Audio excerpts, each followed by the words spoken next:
வணக்கம். நான் எழுத்தாளர் இமயம் என்கின்ற அண்ணாமலை. நான் 1964 பிறந்தேன். பழைய தென்னார்காடு ஜில்லா என்று சொல்லப்படுகிற இப்போது கடலூர் மாவட்டம் திட்டக்குடி வட்டம் மேல் ஆதனூர் என்ற கிராமத்தில் பிறந்தேன். என்னுடைய அப்பா அம்மா பேர் சின்னம்மாள் வெங்கட்டன் என்பது. என்னோடு பிறந்தவர்கள் மொத்தம் 4 பேர். நாங்கள் பிறந்து வளர்ந்த போது அது ஒரு போக்குவரத்தற்ற ஒரு கிராமமாக இருந்தது, ஒரு ஊராக இருந்தது. அங்கே ஒரே ஒரு தொடக்கப்பள்ளி இருந்தது, மேனேஜ்மெண்ட்டு தொடக்கப்பள்ளி. அந்த காலத்தில் ஸ்கூலுக்கு போகிறதுங்கிறது ரொம்ப கசப்பான ஒரு காலம். நாங்கள் ஸ்கூலுக்கு போகிறதுக்கு பதிலாக ஆடு மாடு மேய்க்க போகிறோம், காட்டு வேலைக்கு போகிறோம், அல்லது எங்கேயோ ஓடிடுவோம். அப்போ முதல்ல அந்த பெற்றோர்களுக்கு தங்களுடைய குழந்தைகளை ஸ்கூலில் சேர்க்கணுங்கிற ஆசை கூட இல்லை.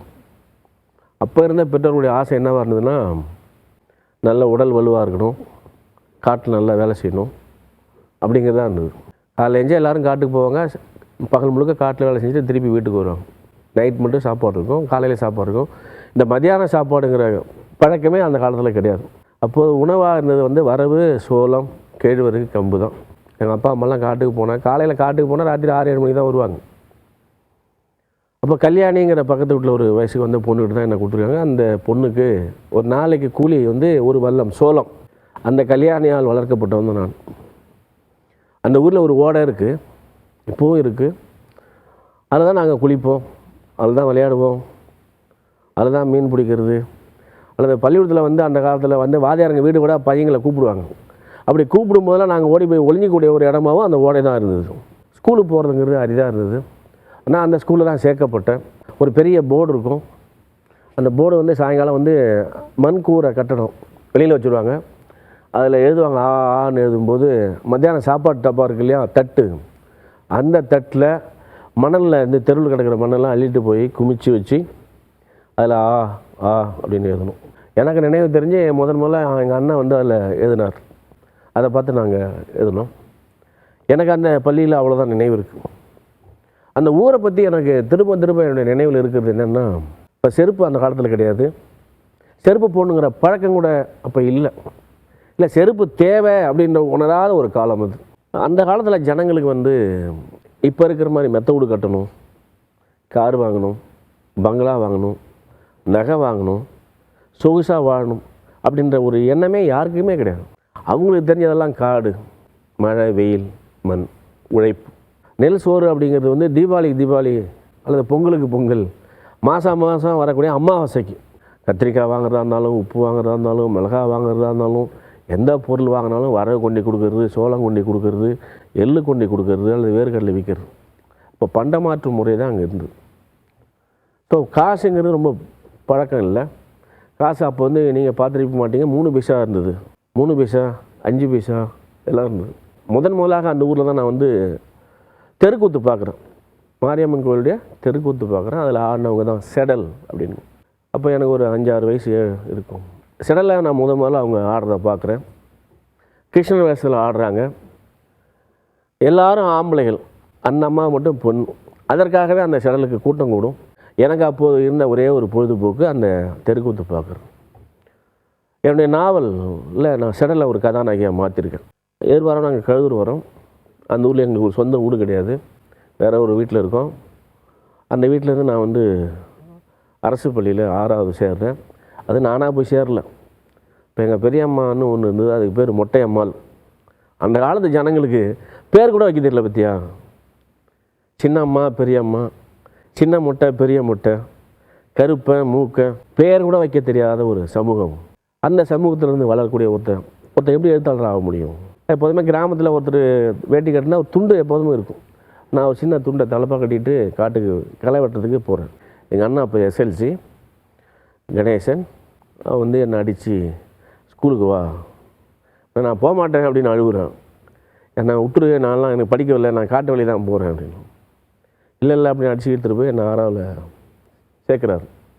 இப்போ சேர்க்கும் போது அந்த HM என்னை ஒரு கேள்வி கேட்டார். திசைகளுடைய 4 பேர்களை சொல்லுன்னு கேட்டார். அப்போ நான் என்ன சொன்னேன்னா, புள்ளையாமலை, குடிக்காமலை அப்படின்னு சொன்னேன். HMக்கு புரியவே இல்லை. என்னடா இவன் குடிக்காமலை, சனி மூலை இப்படி சொல்கிறானேன்னு. அதுக்கு முன்னாடி நான் வாழ்ந்த என்னோடு வாழ்ந்த ஜனங்க கிழக்குன்னு சொன்னதில்லை, மேற்குன்னு சொன்னதில்லை, வடக்குன்னு சொன்னதில்லை. பிள்ளையார் மூலை, சனி மூலைங்கிறது கிழக்கு, குடிக்கா மூலைங்கிறது ஒரு திசையை குறிச்சு. அந்த வார்த்தையில் சொன்னப்போ அந்த எச்சம் வந்து என் மேலே ரொம்ப ஆத்திரப்பட்டார். 6வது போய் சேர்ந்தேன். அங்கே வந்து ஒரு 10வது வரைக்கும் நான் படித்தேன். 10வதில் ஃபெயிலு. அப்புறம் ரொம்ப ஒரு கஷ்டப்பட்டு அடுத்ததில் பாஸ் ஆகி +1 +2 வந்து சேப்பாக்கம்ங்கிற ஒரு ஊரில் நான் படித்தேன். +1 +2 82 84. 6வதுலேருந்து 12 10வது வரைக்கும் படிக்கிற காலத்தில் பல பையங்க என் கூட உட்கார மாட்டாங்க. பல பேர் என் தோல் மேலே கை போட மாட்டாங்க.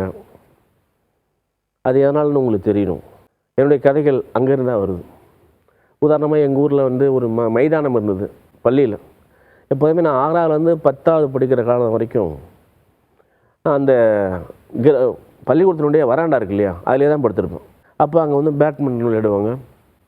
அப்போ நான் சின்ன பையனாக பேட்மிண்டன் பந்து பொறுக்கி போட்டுட்டே இருந்திருக்கேன். அப்போ எப்பயாவது ஒரு டைம் அந்த பந்தை பேட்டால் அப்படி தட்டுறதுக்கு ஒரு வாய்ப்பு கொடுப்பாங்க. ஒரு கட்டத்தில் நான் கேட்டப்போ அந்த பந்து, நீ ஏன் சொந்தமாக பேட் வாங்கிட்டு விளையாடுன்னு சொன்னப்போ எனக்கு பேட் வாங்குற அளவுக்கு வசதி இல்லை. அப்போ ஒரு கோவத்தில் அந்த மைதானம் முழுக்க நான் வந்து ராத்திரியாக மரத்தை நட்டுறேன். அப்போ இன்றைக்கி அந்த மரம் இருக்குது. ஆனால் ஒரு இரவு எனக்கு அவங்க பேட் தர மாட்டேன்றதுக்காக அந்த விளையாட்டையே ஒழிச்சிட்டு நான் இந்த ஊரில் பேட்டே இல்லை. அதுக்கு பின்னாடி ஒரு ஜாதிய தீண்டாமை இருந்தது, ஒரு வன்முறை இருந்தது. அதனால தான் அது நடந்தது. இப்போது நினைக்கிறேன் அது செஞ்சுருக்க வேண்டியதில்லை. அப்புறம் எல்லோரும் நினைக்கிற மாதிரிலாம் வந்து ஜாதி இருந்தது. என்னை கையை பிடிக்க வச்சு தண்ணி ஊற்றி குடிக்க வச்சவங்க இருந்தாங்க. நான் ஒரு முறை கூலி வேலைக்கு போனப்போ இந்த பையன் ரொம்ப நல்லா வேலை செய்கிறான், இவனை பண்ணை வேலைக்கு விடுங்கன்னு கேட்ட ஒரு அம்மா இருக்காங்க. அந்த பண்ணை வேலைக்கு ஒரு ஆண்டுக்கு என்ன கூலின்னா 2 மூட்டை வரகு தருவாங்க. பொங்கலுக்கும் தீபாவளிக்கும் ஒரு வேட்டி சட்டை தருவாங்க. அந்த அம்மா இருக்காங்க. இப்படி நிறைய பேர் இருக்காங்க. அப்போது கீழ் ஜாதி மேல் ஜாதி இடைஜாதி அப்படிங்கிறது இருந்தது, தீண்டாமை இருந்தது. எல்லார் வீட்டு கூரையிலும் என்ன இருந்ததுன்னா நிலவின் ஒளியாக சூரிய ஒளியாக வறுமை இருந்ததுங்கிறது தான் உண்மை. நான் உயர்ந்த ஜாதின்னு சொல்கிறவனும் கோமணம் கட்டி தான் இருப்பான். ரொம்ப தாழ்ந்த ஜாதின்னு சொன்ன ஒரு ஆளும் கோமணம் கட்டி தான் இருப்பான். பொருளாதார ரீதியாக பெரிய மாற்றம் இல்லை. அந்த ஜாதிய சமூகத்தோடு வாழ்ந்து நீங்கள் படித்து வர்றது, அல்லது ஒரு வேலைக்கு வர்றது, அல்லது ஒரு அரசாங்க வேலைக்கு பெறுறது, அல்லது ஒரு எழுத்தாளனாக மாறுறது அப்படிங்கிறது இருக்கு இல்லையா, அது மிக முக்கியமானது. நான் உண்மையிலே 10வது படிக்கிறேன், என்னுடைய காலில் செருப்பே கிடையாது. சொன்னால் நம்புறீங்களா? நம்பித்தான் ஆகணும். எனக்கு செருப்பு வாங்கி தரணும்னு எங்கள் அப்பா அம்மாக்கே தோணலை. இப்படியான ஒரு வாழ்க்கை தான். இப்போ நான் +1 +2 படிக்கிறப்போ நான் சேப்பாக்கங்கிற ஊரில் இருந்தேன். ஆதிதிராவிட நலத்துறை என்ற விடுதியில் தங்கியிருந்தேன். எங்கள் ஊருக்கு ஒரே ஒரு டீ கடைக்கு ஒரு பேப்பர் வரும், தினத்தந்தி. அது காலையில் ஒரு பஸ் 9 மணிக்கு வரும். 11 மணிக்கு அந்த பேப்பரை பல பேர் ஊருக்காரங்களாம் வந்து படிப்பாங்க. அப்புறம் 11:30 மணிக்கு சுண்டல் போடுவாங்க அந்த கடையில். உடனே அந்த பேப்பரில் மடித்து அந்த சுண்டல் மடித்து கொடுத்துருவாங்க. பேப்பர் கூட படிக்காத நான் எழுத்தாளர் ஆகிறேன். ராம்நாத் டிஸ்ட்ரிக்ட்காரன் நினைக்கிறேன். அவர் தான் முதல்ல எனக்கு செம்மலருங்கிற ஒரு பத்திரிகை காட்டினார். கம்யூனிஸ்ட் கட்சி நடத்தக்கூடிய ஒரு பத்திரிகை பேர் தான் செம்மலர். அங்கே தான் நான் பார்த்தேன் அந்த செம்மலர். அவர் தான் முதலாக விலங்கு பண்ணை அப்படிங்கிற ஒரு நாடகத்தை அங்கே போடுறாரு. நான் அதில் சும்மா நடித்தேன். அப்போ ஒருத்தர் பெண்ணாடத்தில் வந்து ஒரு கம்யூனிஸ்ட் கட்சி கூட்டம் நடக்குது, ஏதாவது ஒரு கவிதை எழுத்தாய் அப்படின்னு கேட்டார். அப்படி ஒரு சும்மா கிரி கூட்டுக்காக எனக்கு ஒரு புத்தகம் கொடுத்தாங்க பெண்ணாடத்தில். அது புத்தகத்தினுடைய பெயர் தாய் நாவல். நான் என் வாழ்க்கையில் முதலாக படித்த கதை புத்தகம். அது எனக்கு வாய்த்த ஒரு பெரும் அதிர்ஷ்டம்னு தான் சொல்லுவேன். எங்கள் பள்ளிக்கூடத்தில் வந்து ஃபிசிக்ஸ் கெமிஸ்ட்ரி வாதியாரே கிடையாது. +1 +2 அப்படி தான் நாங்கள் படித்து வந்தோம். அரசாங்க பள்ளிலாம் அப்படி ஒன்றும் அப்படி தான் இருக்கும். இப்போ நிலைமை அரசாங்க பள்ளி மாறி இருக்கு. அப்போ நான் படித்தப்போ ஏதோ மார்க் எடுத்துட்டேன். அதில் ஃபிசிக்ஸில் ஏதோ 111 ஏதோ வாங்கிட்டேன். ஏதோ அதிக மார்க் நானாக கற்பனை பண்ணிட்டு நம்ம நிறையா காலேஜஸ்க்கு அப்ளிகேஷன் போட்டேன். நானும் எங்கள் அண்ணனும் திருச்சி மத்திய பேருந்து நிலையத்தில் அங்கேயே குளிச்சுட்டு அங்கேயே துணியை மாற்றிட்டு அங்கேருந்து பெரியார் கல்லூரி நடந்து போய் அந்த இதில் சேர்ந்தேன். பொதுவாக இந்த அரசாங்க பள்ளியில் அந்த காலத்தில் படிக்கும்போது என்ன பண்ணுவாங்கன்னா, அந்த பாட்டை மனப்பாடம் பண்ணி இந்த லீவ் லெட்டர் தான் மனப்பாடம் பண்ணுவானுங்க. அந்த கல்ச்சரில் வந்து நான் போய் இங்கிலீஷ் மீடியத்தில் சேரலாமா? நான் வாழ்க்கையில் செஞ்ச பெரிய தப்பா இல்லை அதுதான் எனக்கு வாழ்க்கையில் மாற்றமானு தெரியல. இங்கிலீஷ் மீடியம் சேர்ந்தது. அங்கே போய் அந்த வாத்தியாரங்க வந்து இங்கிலீஷ் பேசுகிறாங்களா, ஒன்றுமே புரியலையா, போர் அடிச்சுதா, ஏஞ்சி நான் பாட்டுக்கு வந்துடுவேன். போவேன், அவன் எவனா 2 பேர் பேசுவான், நான் பாட்டு ஏஞ்சி வெளியே வந்து இந்த மரத்துக்கு கீழே உட்காந்துக்குவேன். இப்படி தான் என் காலம் போயிட்டு இருந்தது. திடீர்னு வந்து இலங்கையில் வந்து ஈழப் போராட்டம் நடக்குது. ஈழப் போராட்டம் வலிமையாக இருக்குது. அப்போது பெரியார் கல்லூரி தான் அந்த திருச்சியில் அந்த போராட்டத்தை முன்னெடுக்குது. அப்போ நான் அதில் முதலாம் ஆண்டு மாணவராக இருக்கேன். இலங்கைக்கு ஆதரவாக பெரிய போராட்டத்தை முன்னெடுக்கிறோம். அப்போ திமுக அதை வந்து பெருசு அளவில் ஆதரித்து அந்த போராட்டத்தை நடத்துகிறாங்க. அப்போ நான் ரொம்ப சின்ன பையன், ரொம்ப குள்ளமாக இருப்பேன் இல்லையா.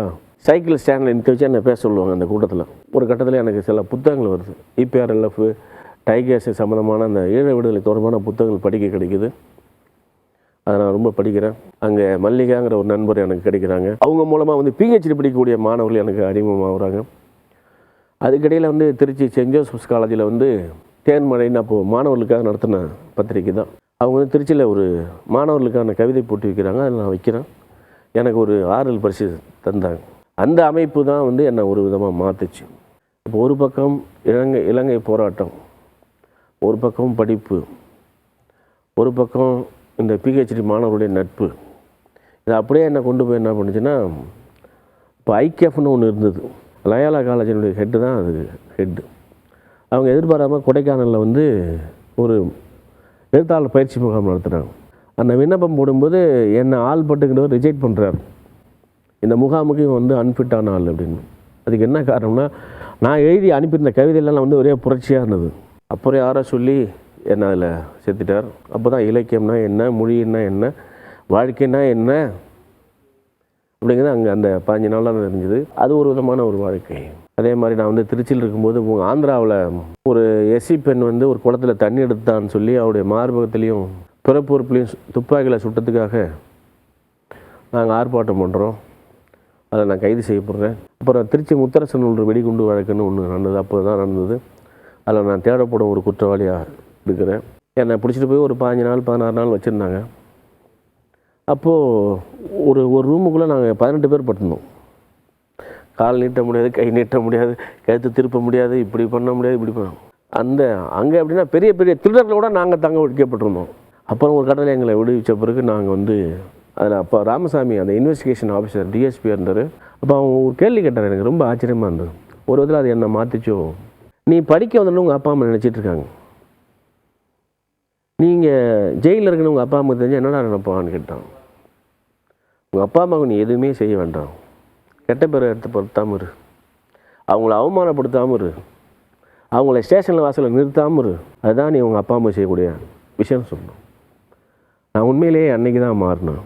அப்போ நான் அந்த இதில் இருக்கும்போது, இன்வெஸ்டிகேஷன் கட்டுப்பாட்டில் இருக்கும்போது எங்களுடைய குடும்பத்தாருடைய எல்லா தகவலும் அங்கே திரட்டப்படுது. என்னை எச்சரிக்கை செஞ்சான் இல்லையா, அன்றைக்கி நான் முழுசாக விலகிட்டேன்னு சொல்ல முடியாது. பட் அதில் வந்து கொஞ்சம் மாறினேன். திமுக தொடர்பு, மற்ற தீவிரவாத இயக்கங்களுடைய தொடர்பு, எல்லா தொடர்புகளோடு இருந்தோம்.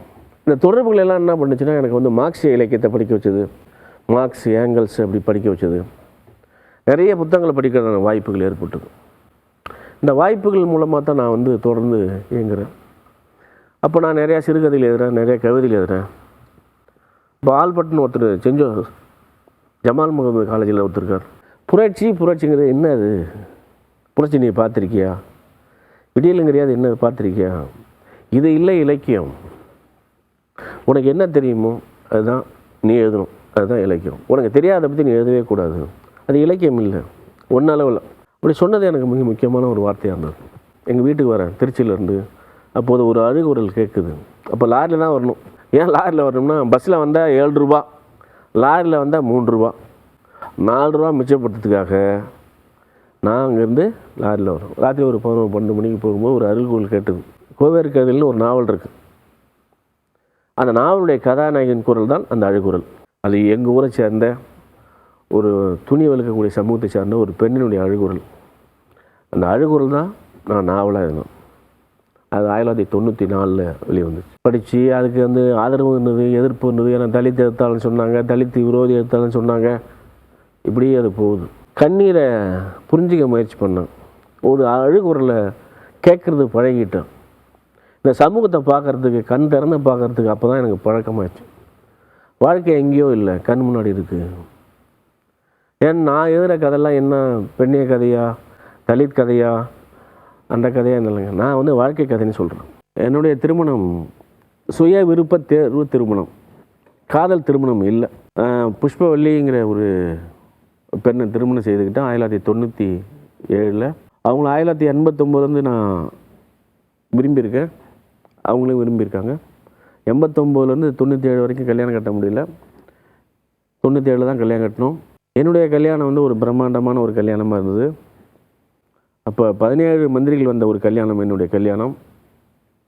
மத்திய அமைச்சர்கள், மாநில அமைச்சர்கள் தலைமையில் நடைபெற்றது. மறைந்த முன்னாள் அமைச்சர் பேராசிரியர் அவருடைய தலைமையில் நடைபெற்ற கல்யாணம். இப்போது எனக்கு 2 மகன்கள் இருக்கிறார்கள். ஒருவர் கதிரவன் JRF கிளியர் பண்ணிவிட்டு இப்போ ஒரு பாண்டிச்சேரி யூனிவர்சிட்டியில் PhD பண்ணிகிட்ருக்கார் இங்கிலீஷில். 2வது மகன் தமிழ்ச்செல்வன், அவர் இப்போ குரூப் 2ல் பாஸ் ஆகி லோக்கல் ஃபண்ட் ஆடிட் எடுத்திருக்காரு. இது என்னுடைய குடும்ப வாழ்க்கையில் முக்கியமானது. எங்கள் குடும்பத்தில் ஒரு வினோதம் என்னென்னா, நான் கதை எழுதுவேன், எங்கள் பையங்க டைப் பண்ணுவாங்க, என்னுடைய ஒய்ஃப் கரெக்ஷன் போடுவா, திருப்பி அந்த கரெக்ஷன் எனக்கு வரும். நாங்கள் 4 பேருமே சேர்ந்து இந்த கதையை எழுதுவோம். நான் மொத்தம் வந்து ஒரு 8 நாவல் இருக்கேன், 8 சிறுகத்தொகுப்பு இருக்கேன். இப்போ ஒரு 10 புத்தகங்கள் இங்கிலீஷில் மொழிபெயர்ப்பாக இருக்கு. இதெல்லாம் எனக்கு முக்கியம் இல்லை. என்னோடு வாழ்ந்த மனிதர்களை அவங்களுடைய மொழி மோசமானது, ரொம்ப கேவலமான வாழ்க்கையை வாழ்கிறாங்க அப்படின்னு சொன்னாங்க இல்லையா, அவங்களையெல்லாம் எந்த பண்பாடு நாகரிகம் இல்லைன்னு சொன்னானோ, எந்த பண்பாடு அசிங்கமானது சொன்னானோ, எந்த பண்பாடு கீழானதுன்னு சொன்னானோ, எதெல்லாம் நீச பாஷைன்னு சொன்னானோ, அதையெல்லாம் இலக்கிய மொழியாக இலக்கியமாக, அதுதான் தமிழ் இலக்கியமாக மாற்றியது தான் என்னுடைய வெற்றி அப்படின்னு நான் சொல்ல மாட்டேன், முயற்சி. தொல்காப்பியமே கிமு 711 எழுதப்பட்டிருக்கு. அப்படின்னா அதுக்கு முன்னாடி இலக்கியம் வந்திருக்குன்னு அர்த்தம். அவ்வளோ நீண்ட பாரம்பரியமிக்க இந்த தமிழ் மொழியில் ஒரு எழுத்தாளனை வந்து சேர்றது ரொம்ப இது. என்னை அவமானப்படுத்தியவர்கள், என்னை இழிவுபடுத்தியவர்களும் கதையாக இருக்காங்க. நான் விரும்பின பெண்களும் கதையாக இருக்காங்க. என்னை வெறுத்த பெண்களும் கதாநாயகியாக இருக்காங்க. எத்தனை 1300 ஆண்டு காலம் அந்த மதம் என்னை அந்த தெருவில் நடக்க விடலை, அந்த மதம் என்னை படிக்க விடலை, அந்த மதம் என்னை மனுஷனாக மதிக்கலை. இதுதான் வரலாறு, இதுதான் உண்மை. இந்த வாழ்க்கையில் நான் கற்றுக்கிட்டது, அல்லது படிப்பின் மூலம் நான் கற்றுக்கிட்டது. ஆகவே இருக்கக்கூடிய காலத்தில் முடிஞ்சால் அன்பாக இரு, விரோதம் இல்லாமல் இரு. இந்த மதத்தாலும் இந்த ஜாதியாலும் நடக்கிற இந்த சமூக வன்முறை இருக்குல்ல, இந்த வன்முறை யார் ஆதரிக்கிறான், யார் தூண்டுறான்? கிராமத்தில் இருக்கவங்க தான் தூண்டுறாங்க அப்படின்னு நம்ம நினைக்கிறோம். கிராமத்தில் தான் ஜாதி இருக்குன்னு நம்ம நினைக்கிறோம். அது உண்மை இல்லை. சென்னையில் ஜாதி இருக்குது, அமெரிக்காவில் ஜாதி இருக்குது, உலகம் முழுவதும் ஜாதி இருக்குது. இந்தியாக்காரர்கள் எங்கெல்லாம் இருக்காங்களோ அங்கே பூரா ஜாதி இருக்கும். 100க்கு 100 மார்க் வாங்கின இந்தியாவிலே பெரிய அறிவான்னு சொல்லப்பட்டவங்க தான் அமெரிக்காவுக்கு போயிருக்கான்.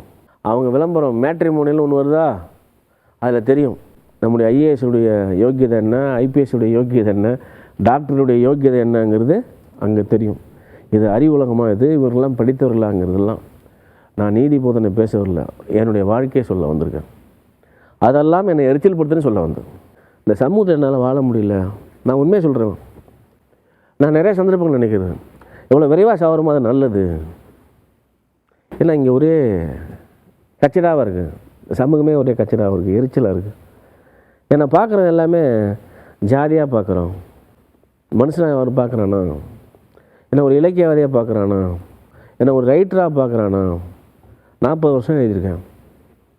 என்னுடைய முதல் நாவலுக்கு வயசு வந்து இப்போது 31. இன்னை வரைக்கும் என்னை அறிமுகப்படுத்தும் போது தலித் எழுத்தாளர்னு சொல்கிறான்.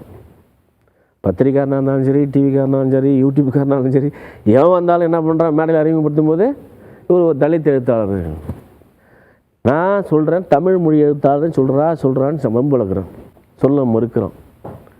இவன் எல்லாமே ஜாதியவாதி. திருவள்ளுவர் திருக்குறளில் சொல்லியிருக்கார், உடன்படார் இல்வாழ்க்கை அப்படிங்கிற ஒரு திருக்குறளை போய் படிங்க. இந்திய சமூகத்தில் ஒரு தாழ்த்தப்பட்ட வகுப்பு மக்கள் வாழ்கிறதுங்கிறது, ஒரு குடம் இருக்குல்ல, அந்த குடத்துக்குள்ளே ஒரு பாம்பு இருக்குல்ல, அந்த பாம்புடன் வாழ்வதற்கு இணையானது. இப்போ நாங்கள் எப்படி வாழ்கிறோம்? பாம்பு கூட. மாட்டுக்கறி சாப்பிட்டா அவன் கேந்த ஜாதி. உணவு என்ன சாப்பிடுங்கிறது அவங்க முடிவு பண்ணுறாங்க. ஒரு எழுத்தாளன் எங்கேருந்து வரான்னா, எனக்கு இந்த சமூகத்தின் மீது எவ்வளோ அக்கறை இருக்கிறது காட்டுறது தான் அது. என்னுடைய கதைகளை பற்றி நீங்கள் படிக்கணும் அல்லது படிக்க பாருங்கள். 1994 என்னுடைய முதல் நாவலான கோவேறு கதைகள் வெளிவந்தது. அந்த நாவலுக்கு ஆதரவாகவும் எதிர்ப்பாகவும் குரல் எழுப்பப்பட்டது. அதில் முக்கியமாக குறிப்பிட்டு சொல்லணும்னா, சுந்தரராமசாமி கடந்த 100 ஆண்டுகளில் உரைநடை இலக்கியம் எழுதப்பட்டிருக்கிறது. அந்த விதத்தில் இந்த நாவலுக்கு இணையாக வேறு ஒரு நாவல் தமிழில் எழுதப்படவில்லை அப்படின்னு அவர் சொல்லியிருக்காரு.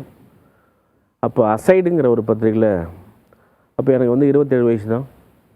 அப்போது அந்த வயசை காரணமாக காட்டி இவருக்கு சாகித்ய அகாடமி கொடுக்காமல் இருக்கக்கூடாது, இந்த நாவலில் நீங்கள் சாகித்ய அகாடமி விருது கொடுத்தால் சாகித்ய அகாடமி மீது நான் சொன்ன அத்தனை குற்றங்களையும் நான் வித்ட்ரா பண்ணிக்கிறேன்னு ஒரு ஸ்டேட்மெண்ட் கொடுத்தாரு.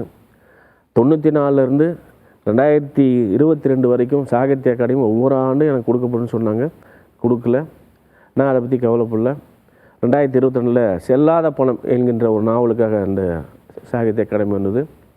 அதன் பின்பாக டாக்டர் கலைஞருடைய தலைமையில் தமிழ்நாடு அரசு கிவாபே விஸ்வநாதன் விருது நான் வாங்கியிருக்கேன். அப்புறம் வந்து சென்ட்ரல் கவர்மெண்ட்டு HR டிபார்ட்மெண்ட்லேருந்து எனக்கு வந்து ஜூனியர் ஃபெலோஷிப் 2000 கொடுத்தாங்க. அதில் என்ன சிறப்புனா, என்னுடைய முதல் மகன் கதிரவன் பிறக்கிற அன்னைக்கே அந்த ஆர்டர் எனக்கு கிடச்சிது. கர்நாடகாவில் வழங்கப்படுகிற ஒரு மிக முக்கியமான விருது குவேம்பு ராஷ்ட்ரிய புரஸ்கார் விருதுங்கிறது. இது வந்து ஒரு ஆண்டுக்கு ஒருத்தர் தான் வழங்கப்படும். இந்தியா முழுவதும் இருக்கக்கூடிய எழுத்தாளர்களை தேர்ந்தெடுத்து ஒவ்வொரு மொழிக்கும் ஒரு ஆண்டு அப்படிங்கிற விதத்தில் 7வது ஆண்டு நான் அதை பெற்றிருக்கிறேன். தமிழ்நாட்டில் அந்த விருதை பெற்ற ஒரே எழுத்தாளர் நான் தான். திருப்பி ஒரு சுற்றி வரதுக்கு இன்னும் ஒரு 19 ஆண்டுகள் ஆகும். செல்லாத பணம்ங்கிற நாவல் இங்கிலீஷில் வெளிவந்தப்போ ஏ உமன் பேண்டுங்கிற நாவல் கலிங்கா லிட்ரரி ஃபெஸ்டிவல் அவார்டு வாங்கியிருக்கு. எங்கேயோ ஒரு எழுத்தாளர் வந்ததில்லை, எங்கேயோ ஒரு கதையை எழுதுதில்லை, கற்பனையான கதை எழுதுதில்லை, அது கதைகள் இல்லை. இங்கே பெண்ணிய இலக்கியம்ன்றாங்க, தலித் இலக்கியம்ங்கிறாங்க, மார்க்சிய இலக்கியம்ங்கிறாங்க, நவீன இலக்கியம்ங்கிறாங்க, பின்னணித்து இலக்கியம் சொல்கிறாங்க. நான் ஒன்றே ஒன்று தான் சொல்கிறேன், இலக்கியம் வாழ்க்கை தான் இலக்கியம். ரொம்ப கீழேருந்து மேலேன்னு ஒன்றுமே இல்லை உலகத்தில். நிறைய பேர் சொல்கிறாங்க இந்த இடத்துக்கு வந்துட்டேன், ஒரு இடத்துக்கு நீங்கள் போகலாம், வயசாகிடுச்சு எனக்கு, அவ்வளோதான். வாழ்க்கை மாறி இருக்குது, சமூகம் மாறி இருக்குது, வாழ்க்கை முறை மாறி இருக்குது, அவ்வளோதான். என்னுடைய வாழ்க்கையிலிருந்து நான் எல்லாத்தையுமே கற்றுக்கிறேன். நான் மத்தியானம் சோறு இல்லாமல் இருந்த நேரம் நிறைய கதைகள் இருக்குது. ஏற்கனவே சொன்ன ஒரு கதை, ஒரு நாள் இரவு 7-8 மணி இருக்கும். நான் ஒரு 6வது படிக்கிறேன்னு நினைக்கிறேன். எங்கள் அப்பா திடீர்னு வந்து எங்கள் அம்மா அடிக்கிறாரு. எங்கள் அம்மா கீரை கடைஞ்சிட்ருக்கு. அப்போ எங்கள் அப்பா கிட்ட நான் எவ கூட போனால் உனக்கு என்ன அப்படின்னு கேட்டு அடிக்கிறார். எங்கள் அம்மா அழுவுது, தடுக்குது, என்னென்னோ பண்ணுது. எங்கள் அப்பா கேட்கல. நான் உடனே குச்சை பிடிச்சின்னா எங்கள் அம்மா அடிக்கிறேன் அப்படின்னு கேட்டேன். எங்கள் அப்பா அடிக்கிறத நிறுத்திட்டார். அப்போ எங்கள் அம்மா கொஞ்ச நேரத்தை கழிச்சு காணாமல் போயிட்டாங்க.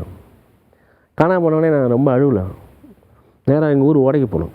எங்கள் ஊரில் புருஷன் முண்டாடி சண்டையில், காதல் சண்டையில், குடும்ப சண்டையில் செத்து போகிற பொம்பளைங்கெல்லாம் இளம்பெண்கள்லாம் எங்கே போவாங்கன்னா அந்த ஓடைக்கு தான் போவாங்க.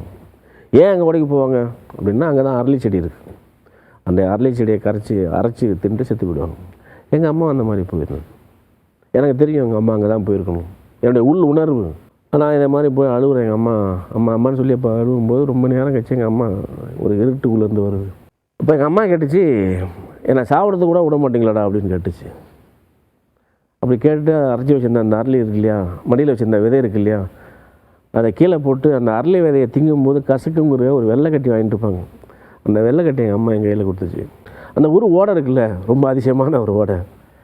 இந்த காலனி பெண்கள் சாவ போகிறாங்கள்ல, அங்கே கூட ஓடையினுடைய கிழக்கால் தான் சாவ போவாங்க. ஏன்னா அவங்க குளித்தாலும், அவங்க ஆடு மாடு தண்ணி குடித்தாலும் அந்த ஓடையினுடைய கிழக்கில் தான் குளிக்கணும். அந்த ஓடையினுடைய மேற்கு பகுதி இருக்கு இல்லையா, மேல் ஜாதியினர் குளிக்கக்கூடிய இடம். ரொம்ப அந்த சமூக கட்டமைப்பை எப்படி புரிஞ்சுக்கிங்க? ஒருத்தன் சாவுன்னு போகும்போது கூட அவனுக்குன்னு ஏற்கனவே ஒதுக்கப்பட்டது தான் சாவ போகிறோம். இப்படி நூற்றுக்கணக்கான கதைகள். எனக்கு காட்டுக்கு போன அந்த இரவுக்குள்ள நினைவு இருக்குது, காட்டில் படுத்திருந்த இரவுக்குள்ள நினைவு இருக்குது. அந்த காட்டில் சோளம் இருக்கும்போது அல்லது கல்லை பிடிங்க போட்டுட்டு அந்த பனியில் படுத்துருந்தது, பனியோடு இருந்த கொத்தமல்லி செடியை பிடுங்கினது, மூட்டை தூக்குனது, வண்டியில் ஏற்றுனது, மாடு வண்டியில் போகாட்டினா அந்த மாட்டை அடிக்கிறது, மாட்டோடைய வாழை கடித்து அதை துரத்தி விடுறது, முடுக்கிறது. அதுதான் சமூகத்துடைய வாழ்க்கையாக இருந்தது அந்த காலத்தில். இன்றைக்கி அது மாறிடுச்சா அப்படின்னா 100% மாறிடுச்சு நான் சொல்ல மாட்டேன். கொஞ்சம் மாறி இருக்குது, கொஞ்சம் வளர்ச்சி ஏற்பட்டுருக்கு. கல்வியினால், உலகமயமாக்கல்னால அது ஏற்பட்டு நான் நினைக்கிறேன். நீங்கள் தமிழ்நாட்டில் வறுமை இல்லை, பஞ்சத்தில் சாவுங்கிறதே கிடையாது. நீங்கள் 1000 விதமாக இந்த உலகமயமாக்கலை எதிர்த்தாலும் அது ஒரு பொருளாதார சமநிலையை ஏற்படுத்தியிருக்கு. நிறைய பேர் இன்றைக்கி எல்லாம் ஜாதி இருக்குது, அது நம்ம இருக்கல. ஆனால் அதனுடைய வீரியம் குறைஞ்சிது. எங்கேயோ ஒரு கொலை நடக்கிறதுனால தமிழ்நாடு மாறவே இல்லைன்னு சொல்கிறாங்க. அந்த ஜாதியை தீண்டாமை என்னென்னு நான் என்னுடைய இளமை காலத்துலேருந்து பார்த்துருக்கேன். ஒரு குளத்தில் குளிக்க முடியாது, ஒரு கோயிலுக்குள்ளே போக முடியாது, ஒரு பொது கிணத்துல தண்ணி எடுக்க முடியாது, பொது சுடுகாட்டில் பணம் புதைக்க முடியாது. இப்படியே 1000. என்னுடைய வாழ்க்கையே தெருவில் தொடங்கி தெருவில் வாழ்கிற வாழ்க்கை தான். 84 தான் எங்கள் வீட்டு கரண்டே வருது. அதுக்கு முன்னாடி எப்படின்னா ஒரே ஒரு சிமினி விளக்கு எண்ணெய் இருக்கும், விளக்கு இருக்கும். அந்த விளக்கில் தான் சோறாக்குறது, அந்த விளக்கில் தான் பானை ஓட்டுறது. அவ்வளோதான், அதுக்கு மேலே ஒன்றும் இல்லை. எல்லாமே இயற்கை வெளிச்சம். தெருவில் தான் எல்லோரும் உட்காந்து சோறு சாப்பிடுவாங்க. இருட்டு தான். இருட்டில் சோறு சாப்பிட்டு பழக்கணவங்க, இருட்டில் சோறு சாப்பிட்டு வாழ்ந்தவங்க தான் நாங்கள். அந்த ஊரே அப்படி தான் இருந்தது. பல ஊர் அப்படி தான் இருந்தது. நீங்கள் உங்களுடைய இளமை காலத்தில் என்றைக்காவது புளியங்கொட்டையை உணவு பண்டமாக சாப்பிட்றீங்களா? சின்ன வயசில் நாங்கள் ஜூன் மாதம் ஜூலையில் அந்த இலையெல்லாம் கொட்டி உதிர்ந்து போன பிறகு துளிர்த்து வரும்ல இலை, அந்த இலையை போய் ஒரு துண்டு மாதிரி இருக்கும், இப்படி கழுத்தில் கட்டிட்டு இப்படி இடுப்பில் கட்டிட்டு போய் அந்த குருத்து இலைகளை பறிச்சுட்டு இப்படி வச்சுக்குவோம். அதை எடுத்து அந்த வீட்டில் கொடுத்தோம்னா அதை இடித்து வச்சுக்குவாங்க மண்பானையில். அதை குழம்பு வைக்கும்போது என்ன பண்ணுவாங்க, அந்த பழைய இடித்து வச்சிருந்த இலையை சுடுதண்ணில் போட்டோம்னா ஒரு மாதிரி சாறு இறங்கும், அந்த புளிச்சாறு. இன்றைக்கி புளி போடுறோம் இல்லையா, புளி வாங்க காசு இல்லாமல் அந்த புளிய இலை சாரை தான் அன்றைக்கி குழம்பா வச்சாங்க. ஆடு மாடு மேய்க்க போகிறவங்க, காட்டுக்கு போகிறவங்க எல்லோரும் என்ன பண்ணுவாங்க, அந்த புளியை உப்பு போட்டு ஊற வச்சு அந்த புளியங்கொட்டையை கையில் எடுத்து போய் சாப்பிடுவோம். அந்த வாழ்க்கை தான் என்னை மாற்றி இருக்கிறது. அந்த வாழ்க்கை தான் என்னை வளர்த்துருக்கு. நான் இருக்கிற வரைக்கும் அந்த வாழ்க்கை என்னோட வாழத்தான் செய்யும். இந்த வாழ்க்கை என்பது வெறும் நினைவுகள் தானே. நினச்சி பாருங்கள், உங்கள்கிட்ட எதுவுமே நினைக்கிறது ஒன்றுமே இல்லை, நீங்கள் செத்து போயிடுவீங்க. இந்த ஓடையில் குளிச்சது, அந்த நடந்து போனது, ஈச்சங்கொட்டை பொறுக்கிது, ஈச்சம்பழம் பொறுக்கி தின்னது, எலி பிடிச்சது, எலி பிடிச்சி கடுமையான மழை பெய்யும் போது மறுநாள் காளான் முளைக்கும்.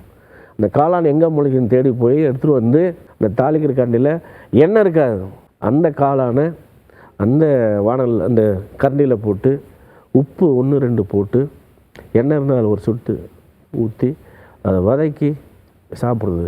அது ஒரு விதமான இன்பமான காலம்தான். பணமும் அதிகாரமும் செல்வாக்கும் அவங்கள ஒருபோதும் சந்தோஷமாக வச்சுருக்காது.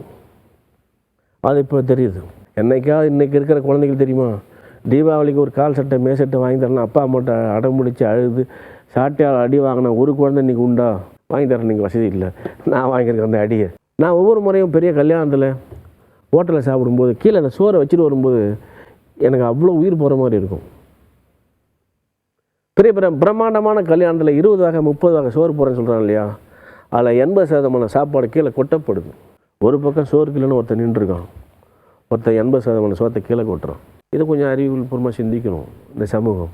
அன்றைக்கி சாப்பாடுங்கிறது என்னவாக இருந்தது, அதிசயமான ஒரு பொருளாக இருந்தது. நெல் சோறுங்கிறது ஒரு அதிசயமான பொருள், இட்லி தோசைங்கிறது ஒரு அதிசயமான பொருள், பூரி கிழங்குங்கிறது ஒரு அதிசயமான பொருள். நான் எப்படி முதல்ல பூரி கிழங்கு சாப்பிட்டேன்னு சொன்னால் ஆச்சரியப்படுவீங்க. நான் 77-80 திமுகவில் உறுப்பினர் சேர்த்துக்காக போகிறேன். எங்கள் ஊருக்காரர் திட்டப்படி ஒன்றிய செயலாளர்கிட்ட போய் ஃபார்ம் வாங்கிட்டு வான்னு சொல்கிறார். நான் அவர்கிட்ட உறுப்பினர் சேர்த்துக்கு ஃபார்ம் வாங்குறதுக்காக போகிறேன். அப்போ எனக்கு ஒரு 11 வயசு 12 வயசு சைக்கிளில் போகிறேன். நான் தொடக்கத்தில் சொன்னேன், அந்த வெலிங்டன் நீர் தேக்கத்து மேலே போகணும், 9, 10, 15 கிலோமீட்டர் தாண்டி போகிறேன். அந்த ஏரியா ஒரு 6-7 கிலோமீட்டர் மேலே போகணும். திட்டப்படி போனால் அவர் வீட்டில் இல்லை, அவர் செங்கல் சூழல் இருக்கார். அங்கே போனேன். என்னை பார்த்த உடனே கால் ட்ரவுசரு மேசட்டை அப்படியே பட்டனுக்கிட்டலாம் இல்லாமல் இருக்குது. நான் கட்சியில் சேர்ந்தோன்னே, நீ என்ன கட்சியில் சேர்ந்து சேர போகிற அப்படின்னு நாளுக்கு ஆச்சரியமாக போச்சு என்னை பார்த்து.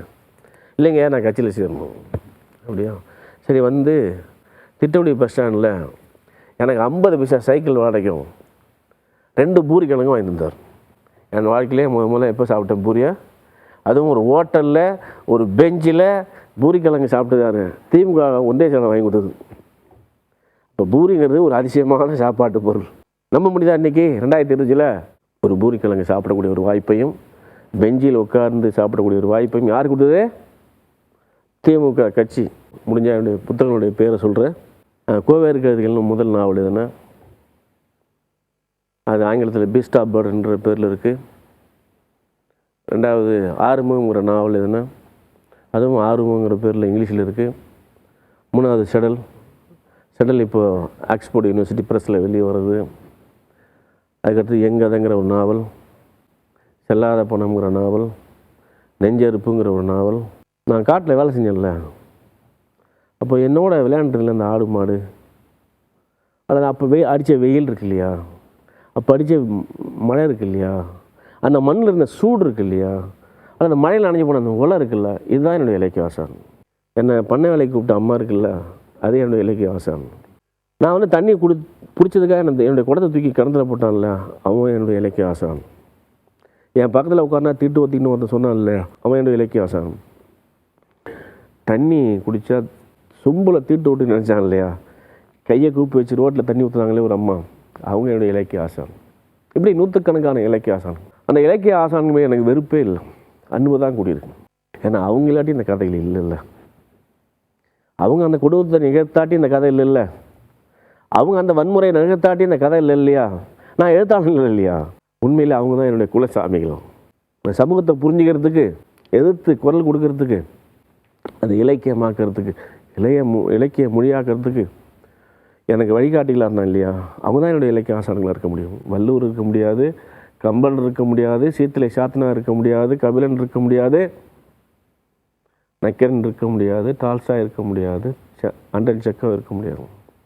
என்னுடைய வாழ்க்கை தான் என்னுடைய இலக்கியமாக இருக்க முடியும், என்னுடைய இலக்கிய ஆசானாக இருக்க முடியும். நிறைய பேர் சொல்கிறாங்க, வறுமை மட்டுமே ஒருத்தனை மனுஷனாக ஆக்கி தரும், வறுமை மட்டுமே ஒருத்தனை அறிவாளி ஆக்கிறோம். அப்படிலாம் இல்லை. அப்படின்னா தமிழ்நாட்டில் எல்லோரும் எழுத்தாளராக இருக்கலாம், எல்லோரும் அறிவாளியாக இருக்கலாம் இல்லையா, அப்படி இல்லை. நீ அந்த வாழ்க்கைக்கு எப்படி எதிர்வினையாற்றுற அப்படிங்கிறத எழுத்தாளனாக மாற்றுது.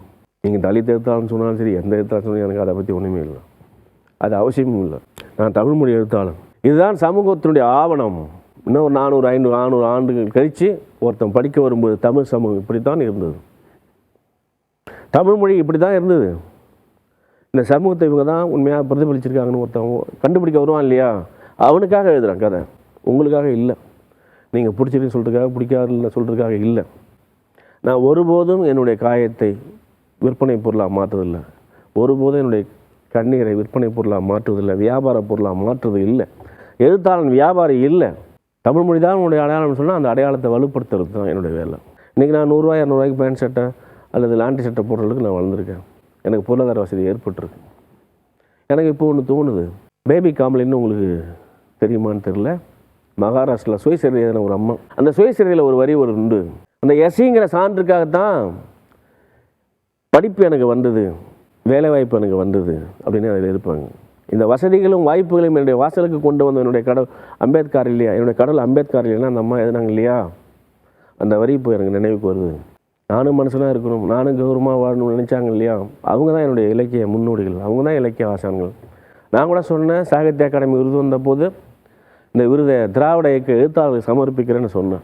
சோழருடைய காலம் பொற்காலம்னு சொல்கிறாங்க, சோழருடைய காலம் நான் படிக்கணும்னு சொல்லவே இல்லை, ஒரு ஆஸ்பத்திரி கட்டவே இல்லை. கட்டிருக்கா? சோழருடைய காலத்தில் ஆஸ்பத்திரி இருந்திருக்கா? சோழருடைய காலத்தில் பள்ளிக்கூடம் இருந்ததா? கல்லூரி இருந்ததா? எதுவுமே இல்லை. சங்க இலக்கிய காலத்தில் எல்லாரும் படிச்சிருக்காங்க. ஜாதி கிடையாது, மதம் கிடையாது, பிரிவினை கிடையாது, பெண்களே 42 பேர் இருக்காங்க.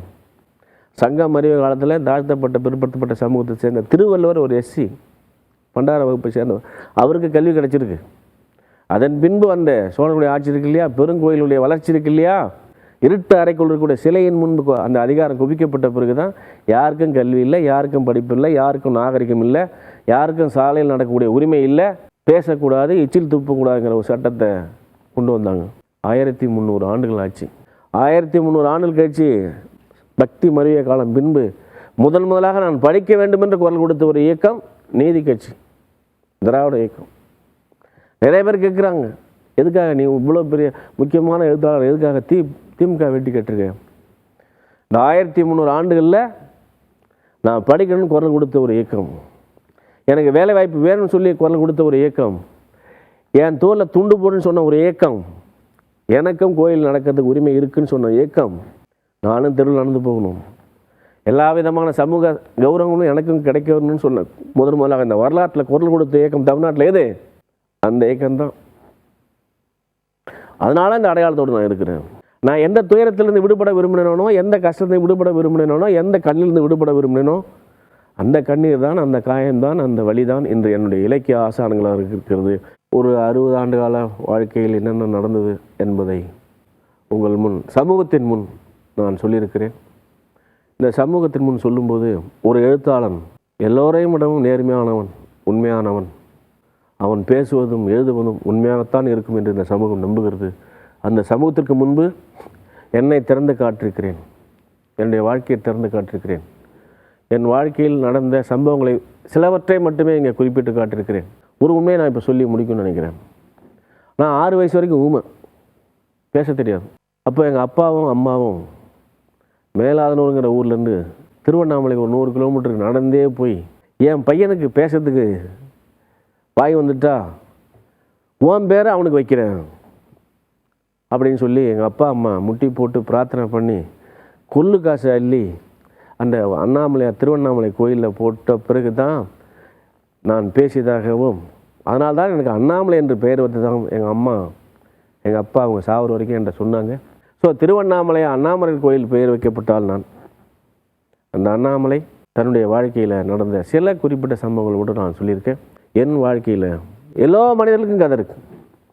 இந்த பூமியில் தோன்ற மனிதனுக்கு கதை இல்லாமல் யாருக்குமே இல்லை. அந்த விதத்தில் அவங்கவுங்க கதை அவர்களுக்கு முக்கியம், என்னுடைய கதை எனக்கு முக்கியம். நன்றி, வணக்கம்.